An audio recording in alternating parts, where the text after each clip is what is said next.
जय बाळमा मित्रांनो, हा काय विषय सांगतो. ब्लॉक रोड सोबतो बघा. रात्री आवरणावर निघालो. आपलं जायचं आपल्या गावी. पेट्रोल पंपावर आलो. डिझेल वगैरे गाडीत मस्त मग टाकलं. डिझेल टाकल्यानंतर मग तिथनं आपण निघालो. निघाल्यानंतर जरा पुढे आल्यानंतर आपल्याला मध्ये लागला कवठे महांकाळचा टोल नाका. कवठे महांकाळच्या टोल नाक्यावर गर्दी वगैरे भरपूर होती. पाऊस वगैरे पडायला लागलता. मग काय तिथं आपला 10-15 मिनिट वेळ गेला. जरा पुढे आल्यानंतर काय पाऊस लय जोरात पडायला लागलता. मोठं नीट काय दिसणं बी झालतं. नंतर आलो आपल्या घरी. घरी आल्यानंतर काय गुरु वगैरे मस्त म्हणजे आपली वैरण वगैरे खाऊन बसली होती. सकाळ उठून बघतो तर काय नंतर मी निवांत आपली गुरु बसली होती. सकाळ वगैरे मम्मी वगैरे मस्त भाकरी वगैरे घालते. तर पप्पा म्हणला चला आपण वैरण आणूया. जी लागते ते हत्यार वगैरे घेतलं. आपला बैल सोडून निघालो. आपला बैल सोडून जिथं बैलगाडी होती तिकडे गेलो. बैलमध्ये मस्त मध्ये बैलगाडी झोपली. आपण मग काय सिनियर रायडर झालो. मग आपण बसलो गाडी चालवायला. कासरवरून बैल वगैरे मस्त मध्ये वळवली. तिथून जरा पुढं आलो. पुढं आल्यानंतर काय कंटिन्यू तिथला वेग वातावरण बघा एकदम विशेष हार्ड. रात्री पाऊस चिक्कल असं झालता की विषय नाही.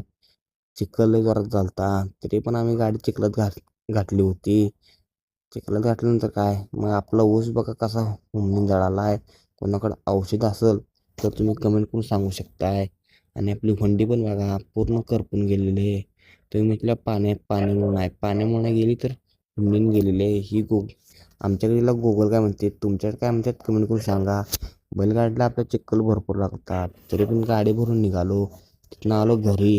घरी आल्यानंतर काय आपली भाषेर मध्ये मध्ये लुडबुड काढते. तिथनं आवरून गेलो आपल्या बहिणीकडे जाऊन काय मस्त मध्ये राखी वगैरे आपल्याला बांधायची होती. राखी वगैरे बांधलो. बहिणीला मस्त मध्ये भेटून राखी वगैरे बांधून तिथनं निघालो आपल्याला जायचं कार्यक्रमाला. तिथनं निघालो घरातनं गाडी घेऊन.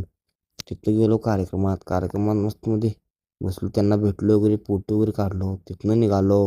तिथनं निघाल्यानंतर थोड्याच वेळात आपल्या मामाचा आपल्याला फोन आला घराकडे येऊन भेटून जावा.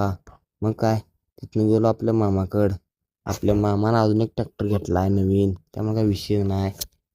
मग काय आपला गणेश आपल्याला भेटायला आलता. ट्रॅक्टर वगैरे बघितलो. तिथनं आवरून निघालो घराकडे आलो. आणि आपल्या घरापुढं की नाही पावसाळ्यात पाणीच लागतंय. त्यामुळे काय विषय नाही.